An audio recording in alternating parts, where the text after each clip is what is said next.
皆さんは最近失敗をしましたか？失敗するのは誰だって嫌ですよね。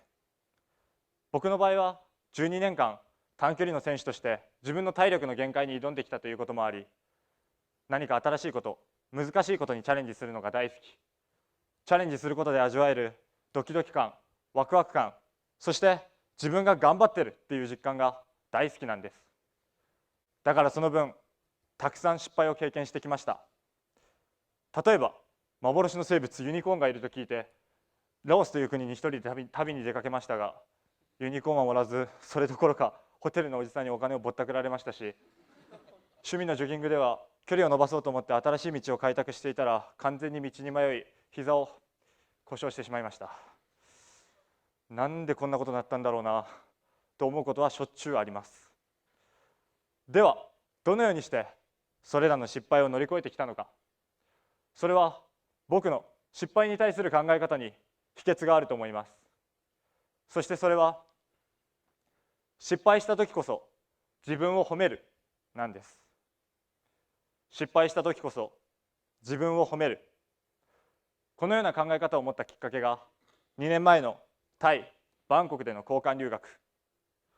将来はグローバルに活躍したい、このようなやる気に満ちて当初は留学に臨みましたが、蓋を開けてみるとタイなのに日本人どころかアジア人は僕クラスに1人だけ。しかも周りのクラスメートたちは皆ネイティブ並みのスピードで英語を話してくる。そんな状況の中、僕は英語での間違いが怖くてなかなかクラスメートたちとうまく話すことができませんでした。たとえ話したとしてもちょっとした発音ミス、ちょっとした文法ミスを自分ですぐに責めてしまってより話せなくなってしまう悪循環に陥っていました。そんなある日のこと、クラスメートたちがその夜のパーティーについて盛り上がっているのを聞いて、僕はあることに気がついたんです。それは完璧だと思っていた彼らの英語が実は間違いだらけだったということ。中には昨日の話をしているのに現在形で話している人もいました。でもそれでも彼らは堂々と自分の言いたいことを発言してお互いに盛り上がっていた。それを見て僕はこう思ったんです。失敗してもいいんだ。むしろ外国で外国語を使う。そんな状況だったら失敗すること、間違えることが多くて当然。だったらそれを責めるよりもそのチャレンジを評価しようじゃないか。外国で外国語を使う。つまり慣れないこと、新しいことにチャレンジしたときは人は誰だって間違えたり失敗するのが多くて当然。だったらその失敗を責めるんじゃなくて、その努力を、そのチャレンジをまずは褒めてあげようじゃないか。このように思ったんです。すると不思議なことに英語で話すことが怖くなくなっていきました。また、たとえ英会話中に間違いを犯したとしても、おっしゃ今俺間違えた、この間違いを直せば俺はまだまだレベルアップできると自分に言い聞かせることによってその間違いを引きずることがなくなり、そこから新しく何かを学び取ろうという姿勢に切り替えることができました。具体的にはその間違えたところを即座にメモしておき、寝る前だったり休み時間に確認をする。これを繰り返すことで自分の英語にも自信がつき、友達が増えるきっかけになりました。気づいたら周りを巻き込んで国際交流パーティーを企画している積極的な自分がいました。翔太は本当に半年間で変わったな。どうやったらそこまで変われるんだ。驚いたよ。このような言葉をクラスメートからもらったときは心から嬉しかったです。もちろん僕のチャレンジはまだまだ続きます。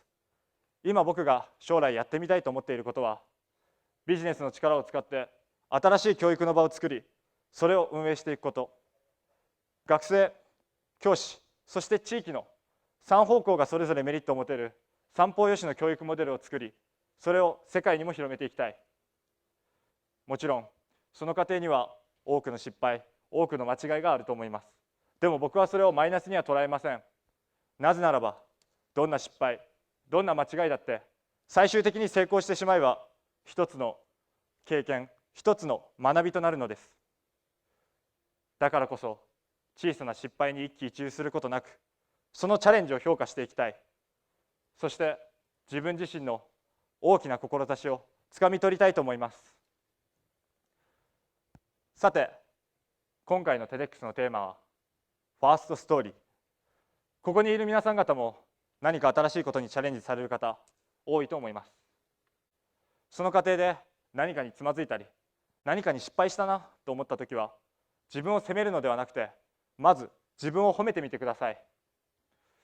それが難しいと思われる方は、意識的に笑顔を作ってみてください。ちょっと皆さんでやってみましょうか。皆さん、その場に座ったままで結構ですので、思いっきり口角を上げて、いーっと笑顔を作ってみてください。いーっと。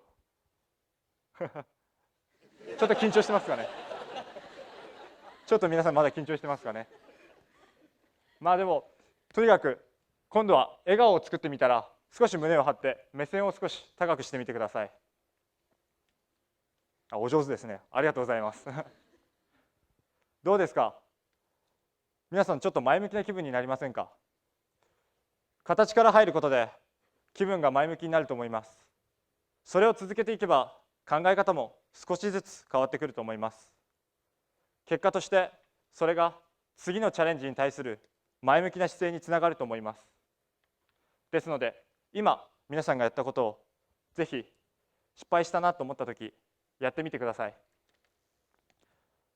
失敗するのは誰だって怖いことです。僕だって怖いです。